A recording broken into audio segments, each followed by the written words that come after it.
How bad now does that trade look for Pittsburgh? Oh, you're just nailing every point that I would have made. Yeah, we talked about the fact that what is the end game strategy for Pittsburgh at that point, because you've lost Ben, you lost AB and Le'Veon Bell. You're going into the season with a lot of unknowns. I think maybe they thought they had a chance to win the division, but we're talking about a mess that's sort of snowballing, and the avalanche is starting to roll downhill, and they're making trades, giving up first round picks for a safety at that point. It made no sense to me. And you're right. Now they're 1-4. I see losses still coming on the horizon.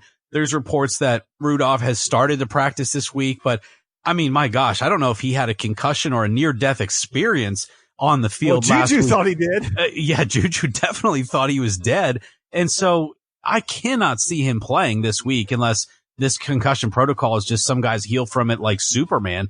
But either way, do they lose another 2 or 3 in the upcoming 4 or 5 weeks? This team is not good. They're bad. So you're right. This is very reasonably a top 10 draft position for the Dolphins, who now look like geniuses in the sense that they are really trying to rebuild, and now they've all of a sudden got extra value out of that pick. Well, I hate to bring this up to you, but mark your calendar, because October 28th at 8:15 p.m. on ESPN in primetime, it will be the Miami Dolphins traveling to the Pittsburgh Steelers in what's sure to be the barn burner there of week 7. So strap up for that one, Eric. It's the Minkah Fitzpatrick revenge game. What that means, I have no idea. I don't know what ESPN executive was sitting there week 7 like, you know what? We got to figure out a way to get this Miami and Pittsburgh game, because, I mean, we can't wait for Booger McFarland to break this thing down. I mean, if there's not a bigger argument to somehow figure out a different flex policy for the NFL, Eric, I don't know what other eye-opening moment they're going to need. So, Eric, that's a wrap for segment 1. When we come back in segment 2, we'll talk about the Kansas City Chiefs. Did the Colts lay out the blueprint on how to slow down and beat the Kansas City Chiefs? Is Christian McCaffrey, Eric, should we be considering him for the MVP award? Jay Gruden, he got a 5 a.m. wake-up call and a pink slip. Is that just more of the dysfunction out of Washington? And then we'll talk about this NBA debacle in China. That when we come back.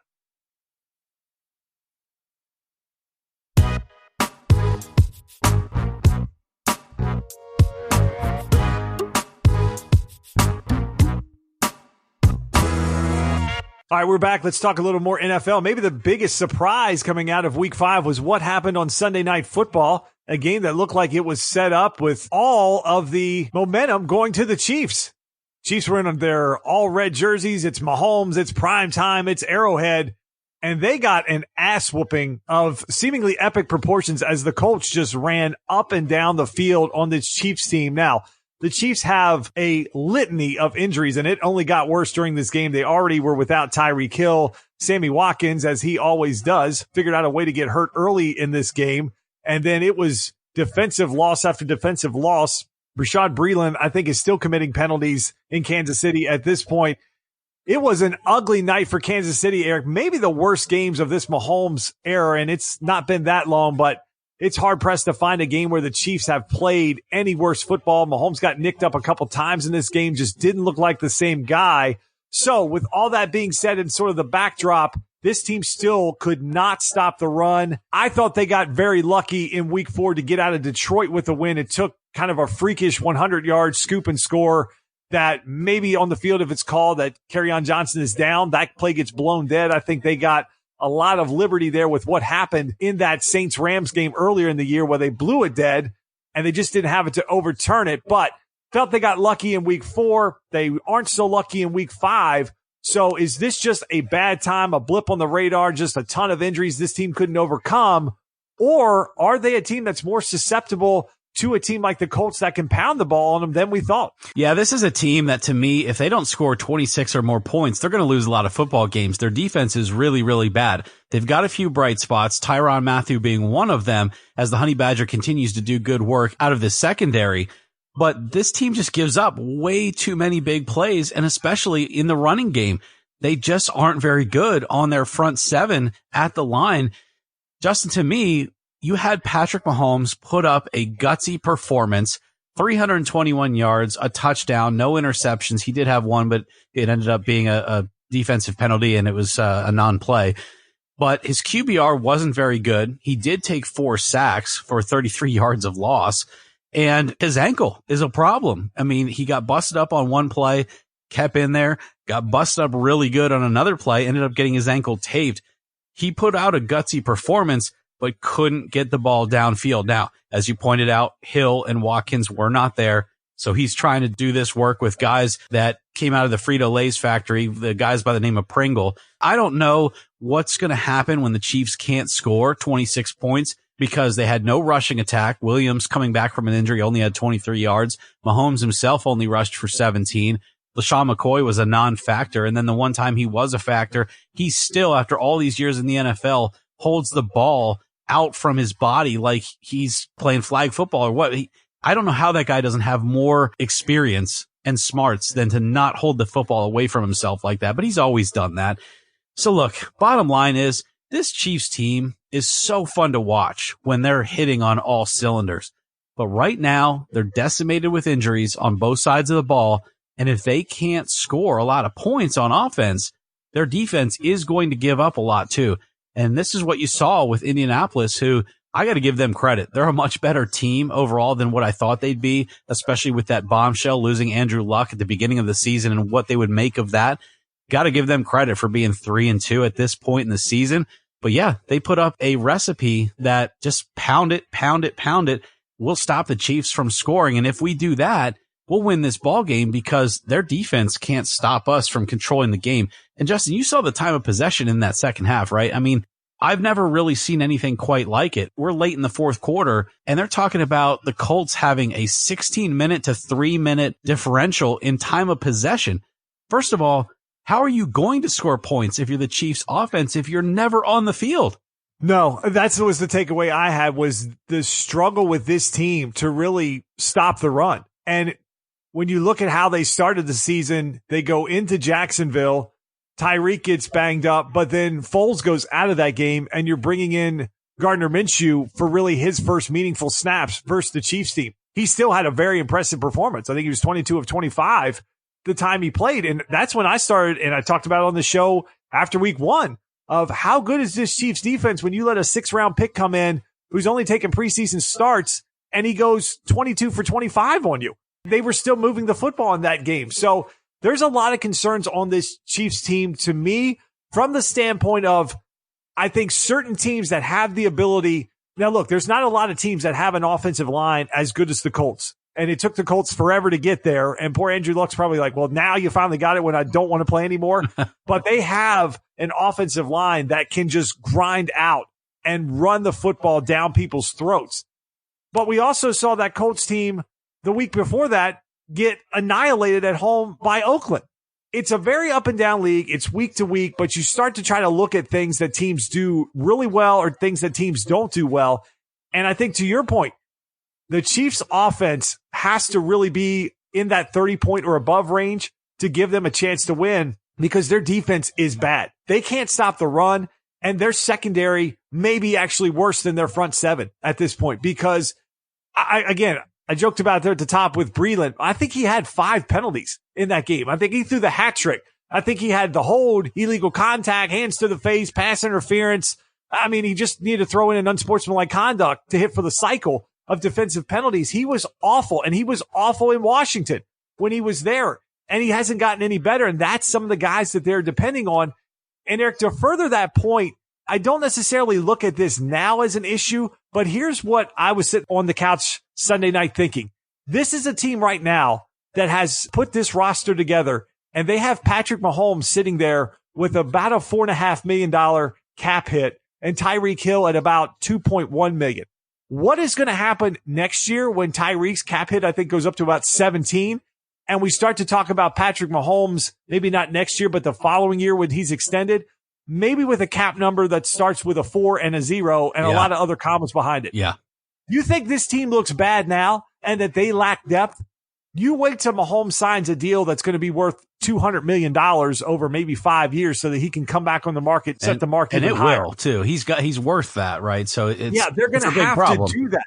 Even if he takes some kind of a discount, Eric, still 35, 36 million. You start adding that in and who they're going to lose off of the top of that, or the cuts that they're going to have to make. this is the kind of team that the Chiefs are going to put around him for the future. So that's why this has got to be a win now mode for this team, because they're not always going to have the luxury of having Mahomes at such a friendly cap number. And even with that, they just have it. They don't have a lot of depth, and they certainly don't have a lot of depth on the defensive side. They went all in on Watkins. Kelsey's getting paid his money. They've got guys they're getting paid. But when it comes to the defensive side, outside of Frank Clark and Jones there in the middle, there's not a lot else on this defense. I mean, they shipped out Houston, shipped out D Ford. Yes, they brought in Matthew, but he's not really a cover corner.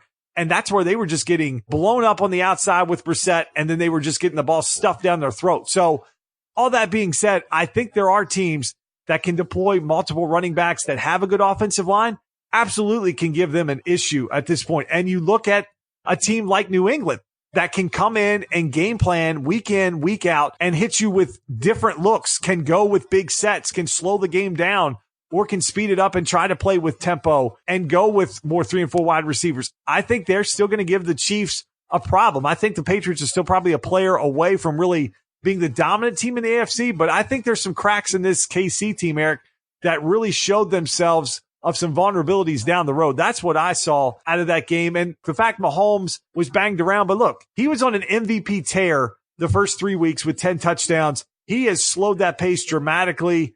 They're 1-1 during that time. I said there, they could easily be 0-2. Yeah. And you've got guys like Russell Wilson that we talked about there in segment 1 playing great, and a guy like Christian McCaffrey that may set all kinds of yards from scrimmage. So is there a chance that this isn't just a Mahomes runaway, that a guy like McCaffrey or even a Russell Wilson could jump up and win MVP this year? For sure. I mean, we talked about Russell Wilson being 12 TDs and no interceptions. If he keeps that kind of pace up, his efficiency is going to be incredible. And what does that mean for wins for the Seahawks? What is his value as a player to that team? It's going to be extremely high. Now, the same could be said for Christian McCaffrey. He's leading the league in rushing. He has the second most receiving yards for running backs behind Austin Eckler, and he has a 9-yard average out of that reception category at almost 300 yards. So he's well over 800 yards from scrimmage already after 5 weeks. And you look at what the Panthers have been through. Cam Newton not playing, moving in Kyle Allen, being 3-2. You'd have to give a lot of that credit to a guy like Christian McCaffrey. So yeah, look at last week. I mean, well over 200 yards from scrimmage, 3 touchdowns, just a huge performance and a huge win in a close game where Gardner Minshew looked great for the Jaguars and they still lost. I just think there's a lot there with a guy like Christian McCaffrey to like for the MVP conversation. There's still a lot of time in the season left, and a guy like Mahomes can have 3 or 4 games in a row where he throws for 3 or 4 touchdowns per game with 400 yards. That could bump his stats up very, very quickly. And if the Chiefs win all those games, okay, now we're battling back and forth as to what is the most valuable stat. And we do that all the time. It's one of the most fun things about the MVP race. But to me, Justin, yeah, you're dead on here, because Russell Wilson, Christian McCaffrey, Patrick Mahomes, if those 3 aren't for sure in the conversation at this point, I don't know what people are looking at. No, and it's changed a lot. It's going to continue to change. A couple weeks into the season, we were talking about Lamar Jackson and Dak, and both those guys, I think, have fallen down on that list, and it's allowed for guys like McCaffrey and Wilson to rise, guys that can put together even a week or 2 weeks where they do fantastic things and their team gets wins. It really elevates them at this point because there's so many eyes on the NFL. So Mahomes is the one guy that stays steady. If he really gets it cranking again, like you said, where it seems like he's going to get to 300 yards almost every single week, just the way that this team is set up. It's just how many touchdown passes he's going to have. And when he gets his full complement back with Tyreek Hill and Watkins, they're going to look definitely more dynamic on the offensive side. Their run game is still a little suspect. You talked about some of the things with McCoy. There's a reason Buffalo got rid of him. The production just wasn't there. He doesn't have quite that kind of a bell cow role in Kansas City. Damian Williams has already been hurt. That was his big knock in Miami. McCoy has not necessarily been a stable guy when it comes to durability. So there's some questions on this team for sure. Can they stay healthy and what they're going to be able to put around Mahomes? But the fact, Eric, he was taking some big shots. His own offensive linemen were getting knocked back into him. This is about the 3rd game I've seen him limping pretty significantly this season already. That doesn't really bode well going down the stretch when we're talking about playing 11 more of these games Yeah. coming up for this team. So, Rick, let's take it to